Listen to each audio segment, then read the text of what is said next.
Movimentos denunciam racismo e xenofobia em crime contra o congolês morto, vejam só, após cobrar pagamento atrasado. Familiares e figuras políticas exigem justiça. Também nesta semana, um trabalhador negro foi assassinado por um homem branco quando chegava em sua casa. Durval Teófilo Filho, de 38 anos, foi morto pelo sargento da Marinha, Aurélio Alves Bezerra, que o confundiu, vejam só, com um ladrão.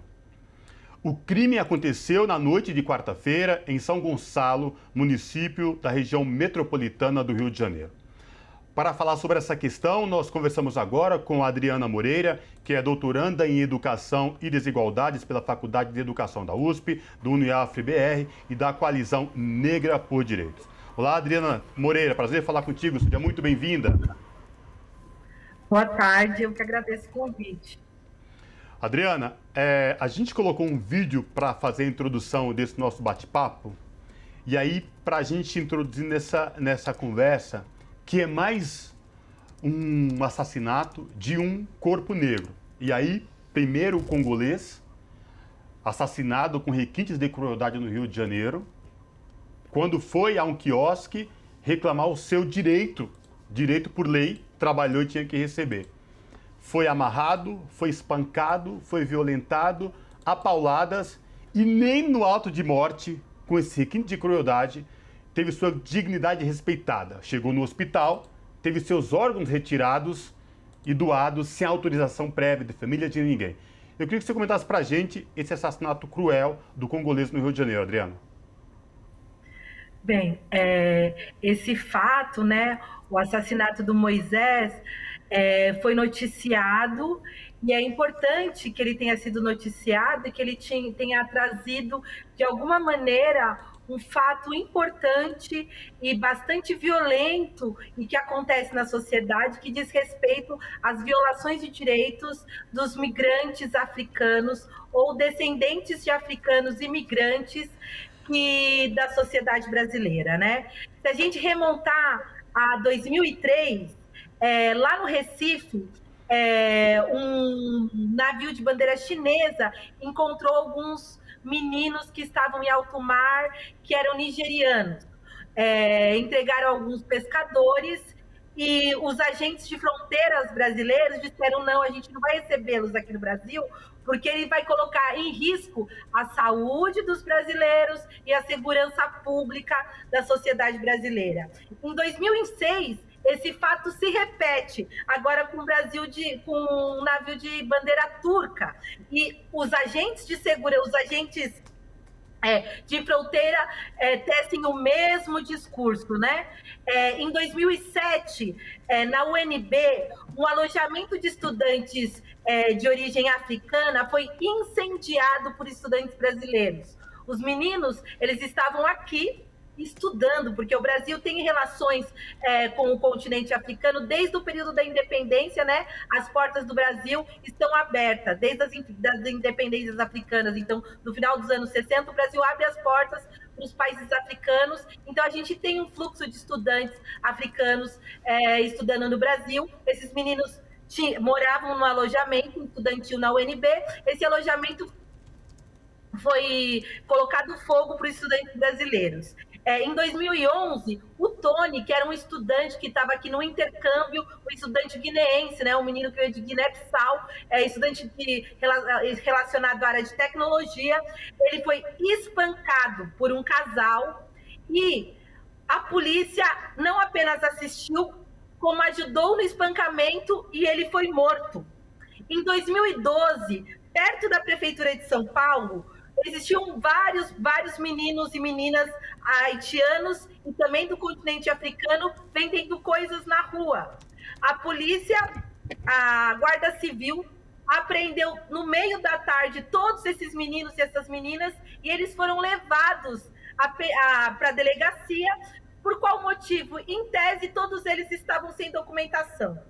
Isso não era verdade. A maior parte desses meninos e dessas meninas que estavam ali trabalhando já tinham, inclusive, o estatuto de refugiado. A gente teve o assassinato da Zulmira, que era uma estudante de pós-graduação e que foi assassinada aqui em São Paulo, e em 2020 a comunidade congolesa se organizou e organizou uma manifestação para denunciar as práticas de guerra bárbaras que acontecem no país de origem. Portanto, o que aconteceu, lamentavelmente, com Moisés não é uma coisa que acontece, não é um evento esporádico, é uma coisa corriqueira, é uma coisa que organiza as relações no Brasil, mas não apenas no Brasil, mas que organiza, sobretudo, com os migrantes que são de origem de países colonizados, como os países latino-americanos, da América Central, sobretudo com as pessoas que não são brancas, né? E também é importante se observar a maneira como os dados, como as questões são tratadas, tanto pela mídia, porque em todos esses casos que aconteceram, que eu citei aqui, em quase 20 anos, não foi dada a mesma importância. A gente está num momento singular, que me parece que o debate sobre o combate ao racismo tem se acumulado na sociedade brasileira. Isso é super importante, né? Mas é importante a gente não perder a dimensão que o caso do Moisés não é um caso único. É um caso que organiza as relações sociais na sociedade brasileira, que organiza as relações internacionais, né? As questões relacionadas à fronteira, a maneira como as pessoas e como os aeroportos se organizam quando vão receber as pessoas que entram e que saem, e que logo quando houve o golpe, houve uma reformulação nas maneiras como as quais a Polícia Federal recebia as pessoas. Então, você era refugiado, por algum motivo você tinha que voltar para o seu país de origem ou fazer alguma coisa. Quando você voltou, você já não podia entrar mais no Brasil. Isso aconteceu com várias pessoas do continente africano, do continente africano, latino-americano. E isso não acontece exclusivamente no Brasil, né? E também isso é uma questão importante, porque o sistema de dominação racial, ele é uma coisa que está para além do Estado-nação. Ele está aqui, ele está na Itália, ele está nos Estados Unidos, ele está na Rússia, ele está na Argentina, né? Então, as questões e as relações que a gente vai pensar, de como a gente tem que se reportar com as relações, como que a gente entra e sai dos países, e como a gente é tratado quando a gente está nesse país como turista, ou como a gente vai entrar e a gente vai sair, ou como a gente vai trabalhar nesses países, também é um dado importante para a gente pensar. Adriana, essa listagem muito dolorida que você fez de 2003, remontando até os dias de hoje, mostra exatamente isso que você falou. Ao contrário do que ainda algumas pessoas insistem, especialmente autoridades, em dizer que são casos pontuais, eu acho que esses números mostram exatamente que não são. E aí, pegando isso, eu já quero ir para o outro caso que foi lamentável, também horroroso, barbárie dessa semana, que foi o assassinato do Durval Teófilo Filho. Mais uma vez, confundido, e aí o pessoal que está nos ouvindo pela rádio, estou fazendo entre aspas mesmo, bem forte, porque essa suposta confusão também esconde esse racismo estrutural. Então minha pergunta para você é, mais um caso que não é pontual e mais um caso em que um homem branco atira num homem negro e fala, confundi, foi um assaltante, era um assaltante, achei que fosse um assaltante. E aí, quanto mais a gente vai aguentar essas confusões, Adriana? Olha, o movimento negro organizado, ele não aguenta, ele nunca aguentou e ele nunca suportou, por isso que ele sempre esteve organizado, ele sempre esteve na rua, ele sempre fez a denúncia e ele sempre propôs alternativas à sociedade brasileira. É muito confortável a gente pensar assim, é muito confortável a pessoa que promoveu a ação dizer, a gente se confundiu. A gente não pode achar que esse discurso da confusão e da desculpa, ela é suficiente para dar conta dos nossos problemas. Os nossos problemas, eles são históricos, os nossos problemas, eles são objetivos. Por exemplo, quando que a gente vai pensar, esse senhor, ele é formado numa sociedade que é racista e ele se forma também dentro de instituições, né? Ele é formado na polícia militar, não é isso? Ele é um militar, ele é da Marinha, né? Sim, mas cargo... Ele é da Marinha. Exato. É muito interessante a gente pensar que a Marinha é uma instituição que historicamente sempre incorporou muitas pessoas negras, né? A gente vai pensar assim que muitas músicas de capoeira, a gente tem a figura do Marítimo, que era o rapaz que ia para a Marinha tentar se organizar na vida, porque depois da Guerra do Paraguai ele voltaria e teria um soldo, né, um salário fixo para toda a vida. Só que também é na Marinha que você não conseguiu fazer isso e que você nunca conseguiria superar dentro da Marinha um espaço específico de hierarquia. Essa instituição, de maneira geral, o Exército, a Polícia Militar, a Marinha e a Aeronáutica, de maneira geral, elas são instituições que não vão pensar que o cidadão da sociedade brasileira, ele é um cidadão que ele pode ser não branco. Essa pessoa que lastimavelmente cometeu essa atrocidade com essa pessoa, ela foi formada dentro de uma instituição que não entende que uma pessoa negra pode ser uma pessoa simplesmente e que não necessariamente pode promover risco contra alguém. Então ela participa, ela se forma dentro dessas instituições. Isso tem que ser colocado na sociedade brasileira de modo a gente construir alternativas de refundar instituições como a Marinha, como o Exército, como a Polícia Militar, para pensar como que a gente vai refundar um Estado Nacional se a melhor estratégia é a permanência de estruturas, de instituições como essa, que entendem que a figura negra não é uma figura que mereça a dúvida quanto àquilo que ela está fazendo no local, que é sempre uma figura que ofereça risco. Isso é fundamental que seja discutido. Lamentavelmente, aconteceu isso com esse rapaz e o Estado brasileiro deve reparação a essa família. Deve reparação no sentido de que reconhecer que ele falha de maneira sistêmica e histórica.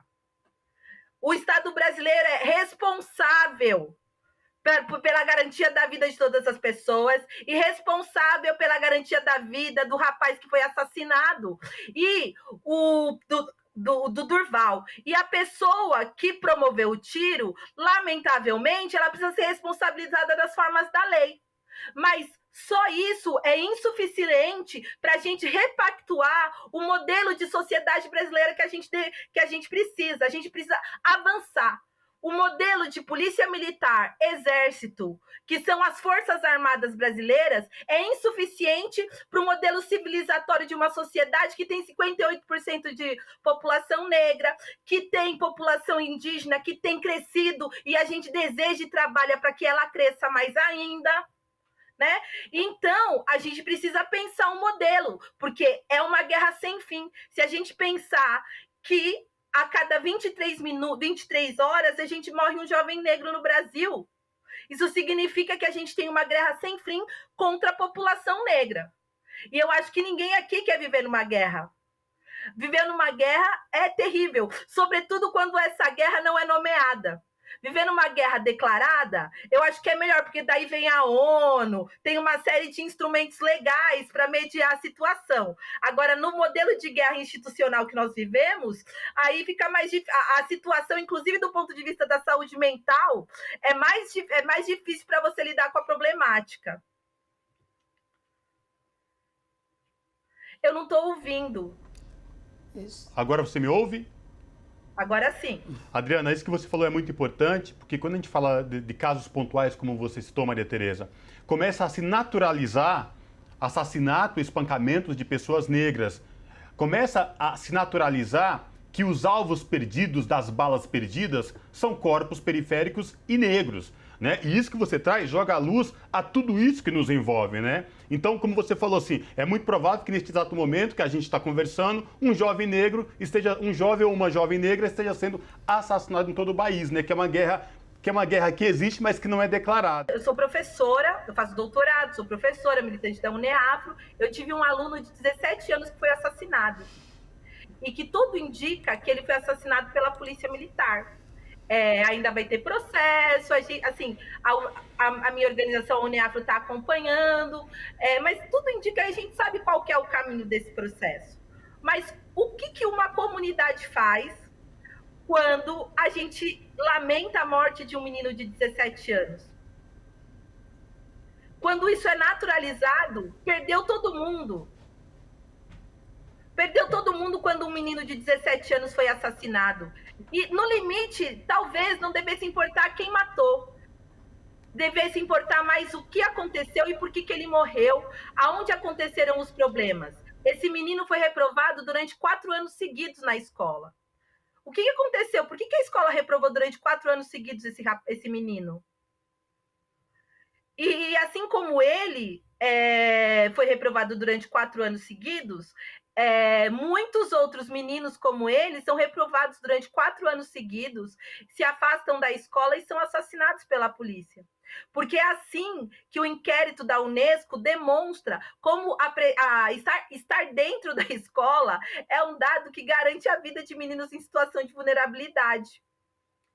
O problema é que esse tipo de perfil de gente, porque esses meninos, eles são gente, eles não sensibilizam a sociedade brasileira. Então, o problema que acontece conosco, com os nossos meninos, não é um problema só nosso, é um problema civilizatório, é um problema do Brasil. E se a gente não quer mais ter Bolsonaro no poder, porque o Bolsonaro é o resultado de uma experiência que não reconhece a vida na sua plenitude. E a vida dos meninos negros, a vida das meninas mães, que são obrigadas a deixar a escola porque tem que trabalhar, elas são vidas que merecem dignidade, que merecem respeito e que merecem oportunidades de serem construídas.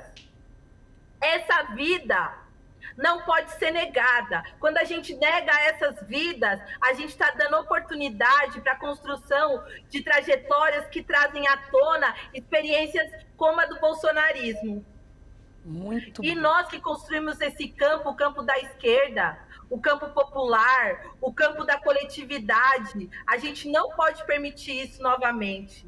A gente tem que reconhecer que foi na senzala que essas perversidades foram elaboradas, e foi na Casa Grande que elas foram descritas e constituídas enquanto lei. Então, eu acho que esse ano, que é um ano muito difícil, muito duro para todo mundo, a gente tem que se fiar nas experiências coletivas das organizações históricas que constroem os movimentos sociais, que constroem o movimento negro, e, sobretudo, no parlamento, a gente tem que pensar quem são as lideranças que podem representar no parlamento essas organizações que constroem lá onde é difícil mesmo, onde você é o fiel da balança para garantir, para ajudar a vida a ser menos difícil.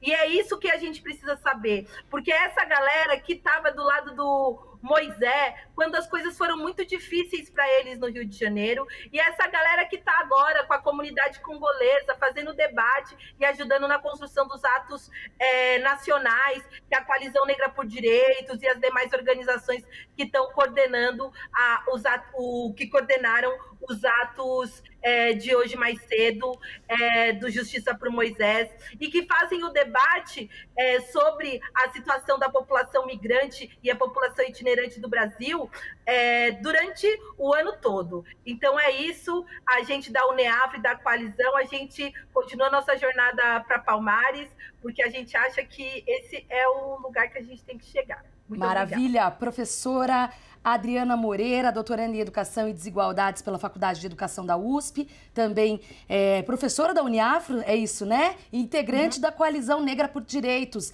Adriana, muito obrigada pela participação, até uma próxima. Abraço. Um abraço.